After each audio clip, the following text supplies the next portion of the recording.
잠언 19장 7절에서 12절의 말씀입니다. 가난한 자는 그의 형제들에게도 미움을 받거든 하물며 친구야 그를 멀리하지 아니하겠느냐. 따라가며 말하려 할지라도 그들이 없어졌으리라. 지혜를 얻는 자는 자기 영혼을 사랑하고 명철을 지키는 자는 복을 얻느니라. 거짓 증인은 벌을 면하지 못할 것이요 거짓말을 뱉는 자는 망할 것이니라. 미련한 자가 사치하는 것이 적당하지 못하거든 하물며 종이 방백을 다스림이랴. 노하기를 더디하는 것이 사람의 슬기요 허물을 용서하는 것이 자기의 영광이라. 왕의 노함은 사자의 부르짖음 같고 그의 의택은 풀이의 이슬 같으니라. 아멘. 공자는 지혜를 얻는데 세 가지 방법이 있다고 말했습니다. 첫째로는 사색에 의한 지혜를 얻는다고 하는 겁니다. 깊은 사색을 통해서 인생의 지혜를 얻는다고 하는 아주 고상한 방법을 이야기하고 있습니다. 둘째로는 나보다 더 뛰어나고 지혜롭고 훌륭한 사람을 모방하는 것으로 지혜를 얻을 수 있다. 이렇게 얘기하고 있습니다. 그리고 세 번째로는 인생의 다양한 경험을 통해 가지고 스스로 지혜를 터득할 수 있다. 이는 말을 했습니다. 이와 같이 지혜를 얻는 것은 모든 문화권에서 가장 가치 있는 인간의 미덕으로 여겨져 왔습니다. 그러면 우리가 어디에서 어떤 방법으로 지혜를 얻을 수 있을까? 결국 성경에서 찾아야 한다고 하는 것입니다.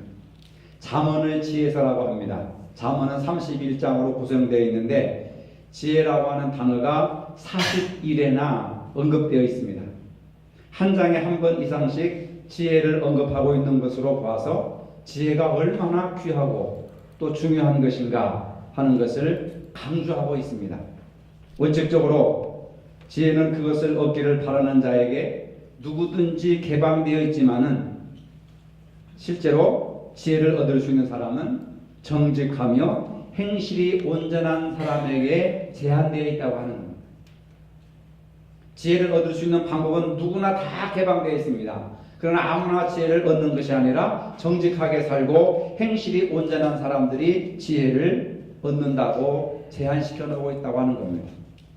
지혜는 모든 사람들이 갈망하는 것이고 지혜를 얻기 위해서 어떤 대가를 지불할 각오를 가지고 있습니다.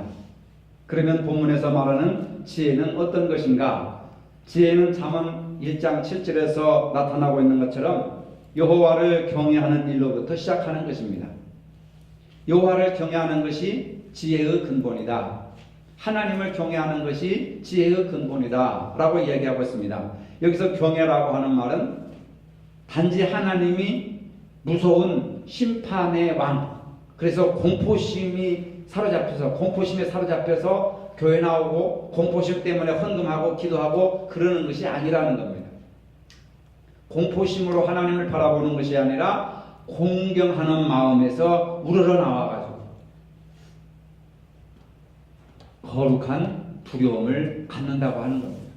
그러니까 여호와를 경외한다고 하는 것은 공포심이 아니라 공경하는 마음, 악망하고 사모하고 간절히 하나님을 사랑하는 그런 마음에서 우러러 나오는 거룩한 두려움, 그것이 바로 경외라고 하는 낱말의 뜻입니다. 여호와를 경외하는 것은 자신의 무지함과 무능함을 철저하게 하나님 앞에 고백으로 끝나는 것이 아니라 이제는 전적으로 하나님을 신뢰함으로 하나님의 말씀에 믿고 순종하는 것을 말하는 겁니다. 다시 말하면 독생자 예수 그리스도를 바르게 믿는 자만이 하나님을 경외할 수 있고 그의 지혜를 얻게 된다고 하는 사실입니다. 이제 지혜를 얻은 자가 누리는 것에 대해서 몇 가지 말씀을 드리겠습니다. 첫째, 지혜를 얻은 자는 영혼을 사랑하게 됩니다. 지혜를 얻는 자는 자기 영혼을 사랑하고 거기에서 그치는 것이 아니라 다른 사람의 영혼까지 사랑하는 사람이 되는 것입니다. 먼저 자기 영혼을 사랑하는 것은 자신이 온갖 모순과 허물투성인 자신의 내면을 재발견하게 되는 겁니다. 이사야 선지자는 자신을 가리켜서 화로다 나여 망하게 되었도다. 나는 망할 존재다. 나는 벌레와 같은 존재입니다. 우리가 빛을 보면은 먼지를 보게 됩니다. 그렇죠? 더러운 것을 보게 됩니다. 그러나 캄캄한 어둠 속에서는 무엇이 더러운 것이고 깨끗한 것인지를 구분을 못합니다. 정말로 내가 하나님을 만나고 하나님을 만나 영접하고 구원받았다고 한다면 자기 더러운 모습을 보게 되는 거예요. 근데 우리는 이상하게 눈이 너무 발달해가지고 자신의 더러움은 발견하지 못하고 상대방의 더러움만 보게 되는 거예요. 성경은 뭐라고 말합니까? 내 눈에 들고는 보지 못하고 상대방의 눈에 티끌을 바라보는도다. 이사야 선지자는 하나님을 만나고 자신의 모습을 보게 된 겁니다. 자신의 연약한 모습을 보게 됩니다. 화로여 나여 나로 망하게 되었도다. 나는 망하게 되었다. 나는 벌레와 같은 존재다. 지렁이와 같은 존재다. 이 연약한 인간을 하나님 어디에 쓰시려고 저를 불러주십니까? 이 연약한 존재를 불쌍히 여겨달라고 자신의 모습을 보게 되는 겁니다. 바울은 디모데전서 1장 15절에서 성령님을 만나고 거듭나게 되면서 나는 죄인 중에 괴순이다 라고 고백하고 있습니다. 이사야나 바울처럼 하나님을 경외할 때 자신의 연약함을 발견하게 되는 겁니다. 하나님을 경외하는 것이 지식의 지혜의 근본이거늘 지혜는 어디서부터 시작하는 겁니까? 하나님을 경외하는 것에서 시작되는 겁니다. 하나님을 경외하는 사람은 자신의 연약함을 보게 되는 것이고 내 눈 속에 들보를 발견하게 되는 것이고 나의 연약함과 부족함을 고백하게 되는 것이라 그 말입니다. 우리도 스스로가 어떤 존재인지를 살펴야 합니다. 하나님 앞에 나는 어떤 삶을 살고 있는지 자신의 연약한 모습, 더럽고 추악한 모습을 들여다볼 수 있는 눈, 여기서부터 지혜의 시작이 출발된다고 하는 겁니다. 그리고 이제는 자신이 하나님의 독생자 예수 그리스도 안에서 새로운 피조물임을 알고 자기가 구원받은 자임을 깨닫게 되는 것입니다. 이것을 깨닫는 것이 은혜입니다, 여러분. 깨닫지 못하는 것은 짐승과 같다고 말씀하고 있습니다. 내가 이런 존재다. 이사야와 같이 바울과 같이 나는 죽을 수밖에 없는 죄인이구나 하는 것을 깨닫고 그러면서 주님 나를 도와주세요. 하나님 나를 도와주세요. 하나님을 전적으로 신뢰하고 의지하는 그것이 바로 자기 영혼을 사랑하는 것이라고 말입니다. 그리고 다른 사람의 영혼을 사랑하는 것입니다. 자신이 구원받아 소중한 존재라는 것을 깨달은 사람은 거기에 머물러 있지 않고 다른 사람의 존귀함을 알게 되는 것입니다. 예수님은 나 한 사람만을 위해서 십자가에 못 박혀 돌아가신 것이 아니라 우리 모두를 위해서 십자가에 못 박혀 돌아가셨습니다. 내가 사랑하는 사람을 위해서도 돌아가셨고 내가 미워하는 사람을 위해서도 십자가에 돌아가셨다 그 말입니다. 모든 사람들이 구원을 받아 소중한 존재라는 것을 깨닫게 된다고 하는 사실입니다. 내가 소중하면 다른 사람도 소중한 것임을 알게 되는 겁니다. 하나님이 나를 사랑하면 다른 사람도 똑같이 사랑하신다고 하는 겁니다. 그러므로 이전과는 달리 감사하게 되고 기뻐하게 되고 인생에 대한 확실한 목적과 목표를 가지고 살아가게 된다는 겁니다. 우리 삶의 확실한 목적이 무엇입니까? 장로님 기도하셨지만은 봄에는 연약한 새싹이었던 것이 이제는 자라가지고 꽃도 피우고 열매를 맺는 아름다운 열매를 맺는 그러한 나무로 꽃으로 변화가 된 것입니다. 우리가 해야 될 가장 소중한 것이 있습니다. 교회가 존재하는 이유는 영혼을 구원하기 위한 잃어버린 영혼을 찾기 위한 것입니다. 그것은 우리의 가장 큰 관심이어야 합니다. 여러분들의 가장 큰 관심이어야 합니다. 왜냐하면 그것이 주님의 집중적인 관심사였기 때문에 그렇습니다. 우리가 그 일에 집중하면 나머지 교회의 필요를 주님이 채워주신다는 것을 믿으시기를 바랍니다. 주님의 집중적 관심에 여러분들의 관심도 집중되어야 할 것입니다. 말로만 해서는 되는 게 아닙니다. 기도만 해서 되는 것이 아닙니다. 여러분들이 실제로 움직여야 되는 겁니다. 여러분들의 언행이 일주일 동안의 언행이 교회의 전도지가 되는 것이고 주님의 복음서가 되는 것입니다. 교회 부흥을 위해서 기도한다고 되는 게 아닙니다, 여러분. 물론 기도도 해야 되지만 기도와 더불어 우리가 뭘 해야 됩니까? 내가 전도가 돼야 된단 말입니다. 내가 전도지가 돼야 된단 말이에요. 내 입술과 내 행동, 가정에서, 직장에서, 학교에서, 그리고 사회에서 행하는 내 행동이 전도지가 되는 것이라 그 말입니다. 본이 되고 덕이 되지 않으면 부흥이 안 됩니다, 여러분. 그런 면에서 예수님께서 이 세상에 오신 목적도 잃어버린 자를 찾아 구원하려 하심이니라. 우리가 돈을 벌고 직장 생활하고 사회생활하고 가정생활하고 교회 생활하는 그 모든 궁극적인 목적이 내가 구원받고 모든 사람들이 구원받게 하기 위하여서 예수님이 그 일을 위해서 십자가에 돌아가셨기 때문에 우리가 그런 일에 집중적으로 관심을 기울여야 된다는 겁니다. 예수님의 간절한 소망은 영혼의 구원이었습니다. 소크라테스의 간절한 소망은 지식이었습니다. 시저의 간절한 소망은 권력을 갖는 것이었습니다. 진시황의 간절한 소망은 죽지 않고 장수하는 것이었습니다. 록펠러의 간절한 소망은 부자가 되는 것이었습니다. 빌 게이츠의 간절한 소망은 비즈니스였습니다. 그렇다고 한다면 예수님의 간절한 소망은 영혼 구원이라고 하는 사실입니다. 여러분, 오늘 여러분들의 소망은 무엇입니까? 세상적으로 성공하고 더 큰 집을 짓고 더 아파트 평수를 넓히고 월 소득이 더 많이 늘어나고 외제 승용차를 타고 다니는 것입니까? 그럴 수도 있겠죠. 그런 소망일 수도 있습니다. 그러나 그것은 영원한 소망이 아닙니다. 오늘 우리의 소망은 주님과 동일한 소망이 되어야 하는 것입니다. 영혼 구원에 우리의 모든 힘을 집중시켜야 하는 것입니다. 이것을 하지 않고 교회가 부흥되기를 바라는 것은 감나무 밑에 누워서 감이 자기 입으로 들어오기를 바라는 것과 같이 잘못된 겁니다. 감을 먹고 싶으면 가게에 가서 돈을 주고 사든지 감나무에 올라가서 감을 따든지 해야 감이 내 것이 되는 거지요. 누워서 그냥 주여 믿습니다, 감이 내 입으로 떨어지게 하여 주시고 먹고 소화되게 해 주옵소서 한다고 감이 내 입으로 떨어지겠습니까, 여러분? 안 된다 그 말입니다. 예수님의 소원과 우리의 소원이 동일시될 때에 거기에서 놀라운 능력이 나타난다는 것을 믿으시기를 바랍니다. 이것은 이 일을 감당하는 것은 특정한 사람의 몫이 아니고 구원받은 모두가 감당해야 될 사명이라고 하는 겁니다. 두 번째로 지혜를 얻은 자는 번영하게 되는 것입니다. 지혜를 얻어 그 귀중함을 아는 사람은 다른 무엇보다도 지혜를 소중히 여길 줄 아는 사람입니다. 사회적 지위나 경제적 기반을 든든히 하고자 돈을 끌어모으는 것은 인생의 목적으로 삼지 않습니다.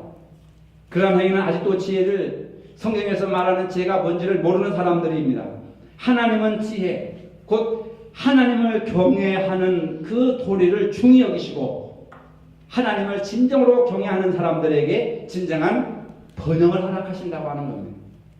다윗은 죽기 전에 아들 솔로몬을 계승자로 삼았습니다. 갑자기 왕이 된 솔로몬은 어떻게 왕위를 잘 감당할 수 있을까 고민하다가 결국 지혜를 구하기 위해서 1000번제를 드립니다. 하나님께서는 꿈에 솔로몬에게 원하는 것을 청할 수 있는 기회를 주셨습니다. 솔로몬은 이것을 구합니다. 백성을 공평하고 지혜롭게 재판할 수 있도록 지혜와 지식을 달라고 하나님 앞에 청하는 것입니다. 하나님께서는 그가 물질을 구한 것도 아니고 장수를 구한 것도 아니고 권력을 구한 것도 아닌 것을 기뻐하셨고 솔로몬에게 지혜롭고 이해력 있는 마음을 허락해 주셨습니다. 또한 하나님께서는 솔로몬이 계속 말씀에 순종한다면 부와 영광을 누리고 그가 구하지 아니하였던 장수의 축복도 허락하시겠다고 약속하셨습니다. 여러분, 하나님께서 솔로몬 왕의 통치 기간에 솔로몬에게 지혜의 마음을 주시고 이스라엘 사람들은 비길 데 없는 평화와 번영의 시대를 누렸습니다. 태평성대를 누렸습니다. 하나님의 지혜로 살면 가정이 평화롭고 하나님의 지혜로 살면 사업이 번영을 누리게 된다는 것을 믿으시기를 바랍니다. 여러분들이 하나님의 지혜로 살면 마음이 평화롭습니다. 가정이 평화롭습니다. 사업이 번영을 합니다. 복을 받습니다. 그러므로 우리는 무엇보다도 하나님의 지혜를 구해야 한다는 것입니다. 많은 재산이 3대를 못 물린다라고 하는 말이 있습니다. 이 말은 땅의 재산이 하나님 나라의 보화처럼 영혼의 개인을 영화롭게 하지 못한다고 하는 겁니다. 땅에 있는 제사는 종과 동록이 해야 돼 하나님의 나라의 것은 결코 해를 받지 않는다고 성경은 기록하고 있습니다. 부와 재물의 창조주가 되시는 하나님을 경외하고 그를 중히 여기는 것이 손에 있는 물질로 인한 번영과는 비교할 수 없는 것입니다.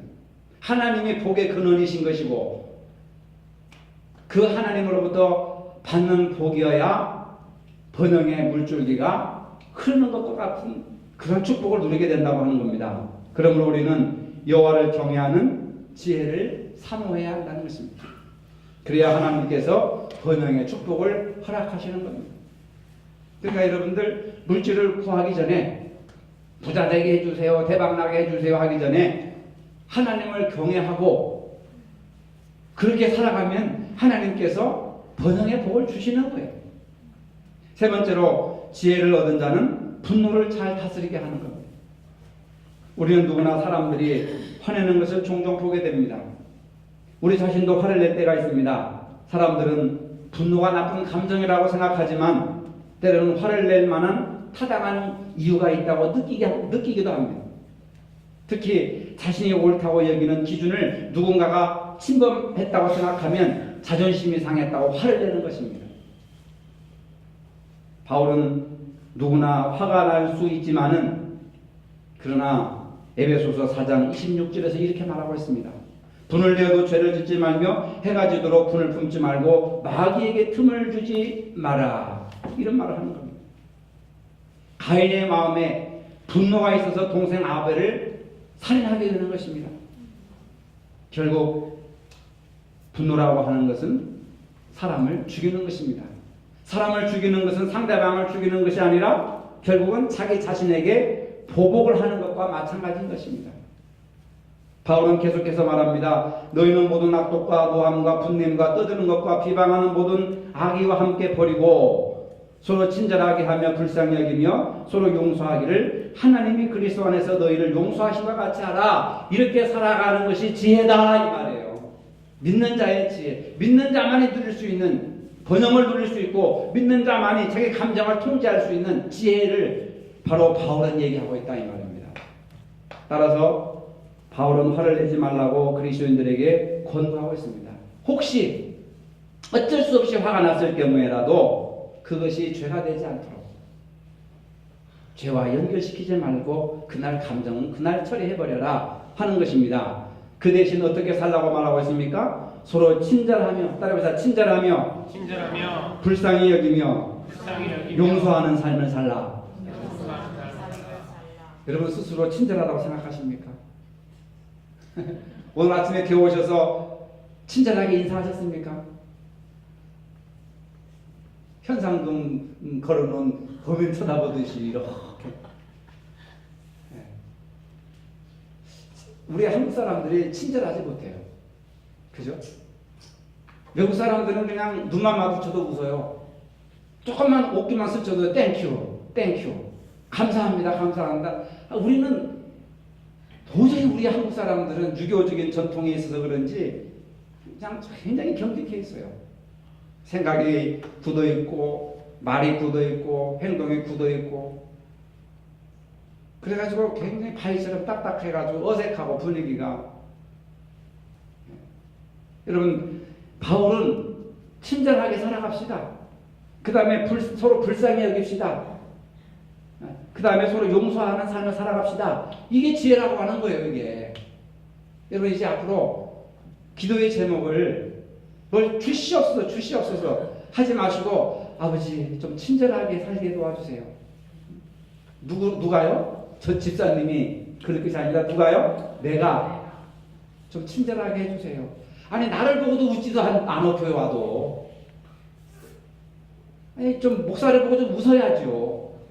내가 여러분 빚도 맺고 도망간 사람 만난 것처럼 이렇게 웃어야 여러분 서로 이렇게 상대방이 웃어주면은 그 웃음 하나가 힘을 얻게 되는 거예요.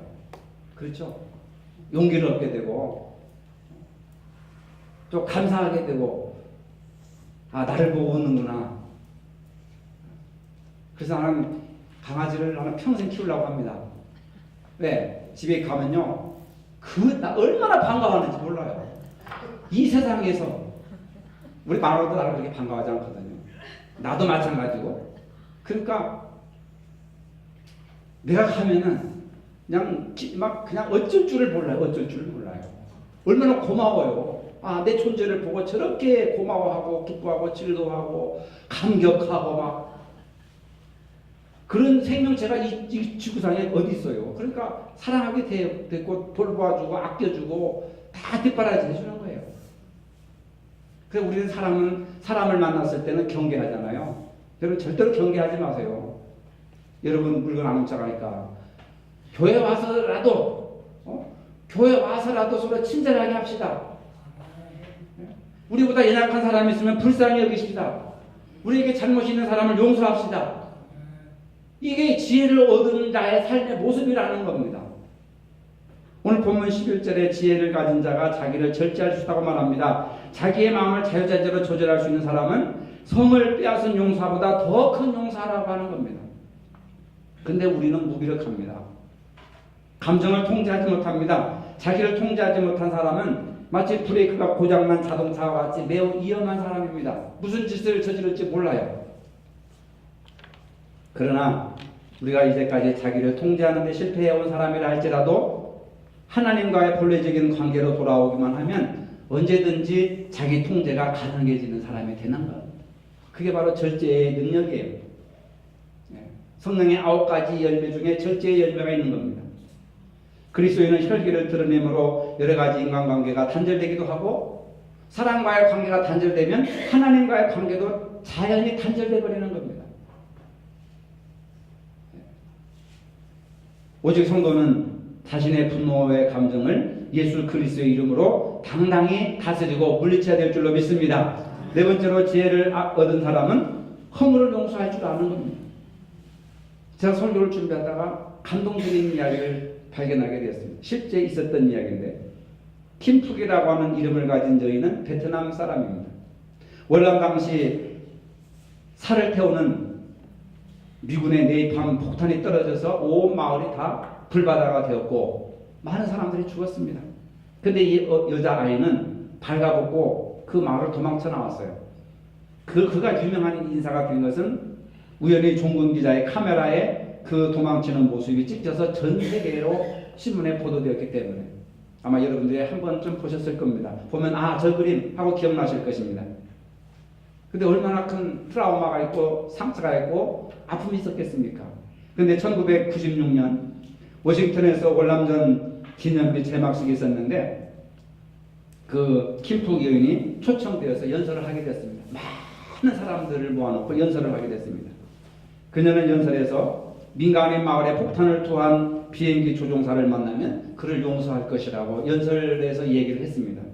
그런데 놀랍게도 그 자리에 존 머플러라고 하는 비행기 조종사가 참석하여서 그 자리에서 그 여인의 연설을 듣게 되었습니다.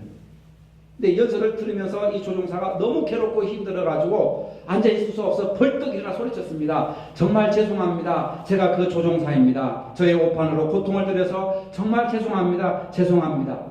이 일로 인해서 전 그동안 고통스러운 마음으로 살아왔습니다. 용서해 주십시오. 용서해 주십시오. 울면서 막 그 자리에서 이 조종사가 회개를 하는 겁니다. 용서를 구하는 겁니다.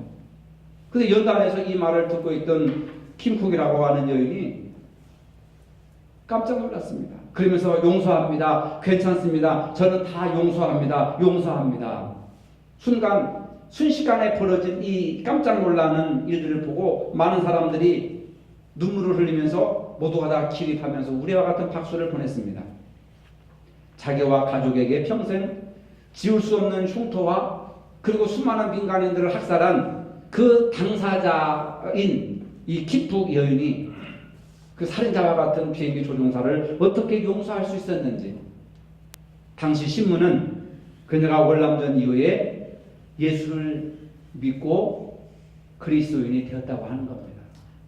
그리고 조종사 역시 오래전부터 신실한 그리스도인이었다고 하는 것을 신문은 고백하고 있습니다.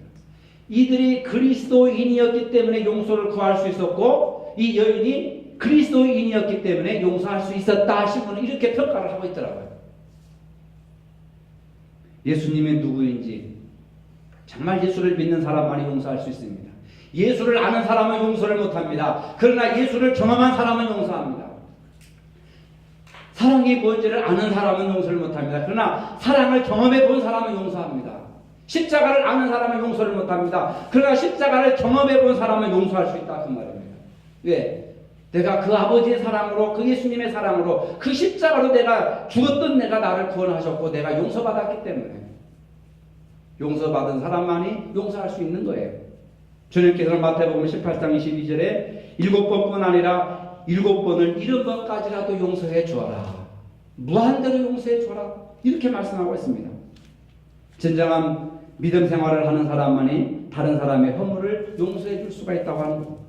우리는 거의 매일 주님께서 가르쳐 주신 주기도문을 외우고 있습니다. 우리가 우리에게 지은 자를 사하여 준 것 같이 우리 죄를 사하여 주옵소서.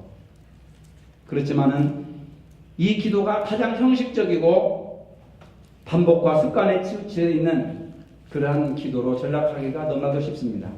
다른 사람의 허물을 서로 사하여 주는 것이 자신에게도 영광이 된다고 하는 사실입니다. 우리가 우리에게 죄 지은 자를 사하여 준 것 같이 우리 죄를 사하여 주옵소서. 내가 다른 사람들의 죄를 사하여 줄 때 주님도 내 죄를 사하여 주시고, 또 주님께서 나를 사하여 주신 것을 경험해 본 사람만이 다른 사람의 죄도 사하여 줄 수 있다. 여러분, 용서라고 하는 것이 이렇게 쉬운 일이 아닙니다. 자기에게 손해를 끼쳤을 때 용서하는 것은 종교를 가지고 있다고 해서 되는 일이 아닙니다. 교회를 다닌다고 해서 되는 일이 아니라 그 말입니다. 진정한 그리스도인만이, 정말로 예수를 진짜로 믿는 사람만이 용서할 수 있습니다. 예수 그리스도를 따르는 사람만이 용서할 수 있고 사랑할 수 있습니다. 왜냐하면 예수님께서 용서의 본을 보여주셨기 때문에 그렇습니다.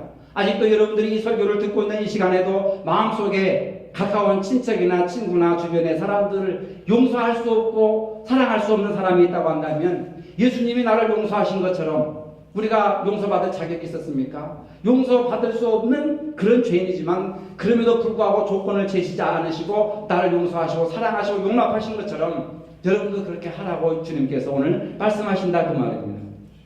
하나님의 지혜가 그 심령에 가득한 자만이 이러한 은혜를 베풀 수 있다고 하는 것입니다. 하나님의 지혜는 사람으로 하여금 하나님의 사랑을 베풀게 하시는 것입니다. 그래서 지혜를 얻은 자가 복 있는 삶을 살게 되는 것입니다. 사랑하는 성도 여러분, 인류는 공자의 가르침같이 사색을 통해서, 모방을 통해서, 경험을 통해서 지혜를 구하고자 합니다. 그러나 오늘 저는 말씀에서 지혜를 얻는다고 한 가지를 더 붙이고 싶습니다. 진정한 인생은 바로 잠언에서 말씀하고 있는 하나님을 경외하는 것에서부터 비롯된다고 성경은 말씀하고 있습니다. 성경은 모든 믿는 자들이 하나님이 주신 지혜로 살기를 원하고 있습니다. 지혜가 깊은 사람은 시간의 손실을 가장 슬퍼한다는 말이 있습니다. 지금까지 하나님의 지혜로 살지 못했어도 이제 앞으로 남은 인생을 그렇게 살면 여러분들의 인생이 행복해질 것입니다. 세상에서는 많은 업적을 칭송할지 모르지만 하나님은 하나님의 지혜로 살았는지 아닌지 그것으로 판단의 기준을 삼으실 것입니다. 우리가 왜 물질과 명예를 구하는 것보다 더 지혜를 구해야 합니까? 지혜를 얻으면 영혼을 사랑하기 때문에 그렇습니다. 번영하기 때문에 그렇습니다. 분노를 잘 다스려 평안한 삶을 살 수 있기 때문에 그렇습니다. 이웃의 허물을 용서할 줄 알기 때문에 그렇습니다. 이러한 삶이 하나님께서 우리에게 원하시는 삶이고 너무너무 소중하고 이렇게 살아야 행복하게 살았다고 하나님께서 인정해 주시기 때문에 계속해서 강조하고 있는 것입니다. 인생의 끝을 바라보시고 이제 앞으로 어떻게 살아야 할지를 생각해 보시기 바랍니다. 지혜가 없는 믿음은 선하지 못하고 결국 하나님을 원망하게 된다고 오늘 본문은 말씀하고 있습니다. 지혜를 얻는 자는 자기 영혼을 사랑하고 명철을 지키는 자는 복을 얻느니라 라고 말씀하셨습니다. 기도하시겠습니다. 거룩하신 주님, 세상을 살아가면서 가장 소중한 것이 무엇인지를 알게 해주셔서 감사합니다. 앞으로 남은 인생 하나님의 지혜로 살게 하여 주옵소서. 그것이 영생이고 축복임을 깨닫게 하여 주시옵소서. 예수님 이름으로 기도합니다. 아멘. 이제는 우리 주 예수 그리스도의 은혜와 하나님 아버지의 무한하신 사랑과 성령의 교통하심이 하나님의 지혜로 살기를 원하는 모든 성도들 머리 위에 이제로부터 영원토록 함께 하시기를 축원하옵나이다. 아멘.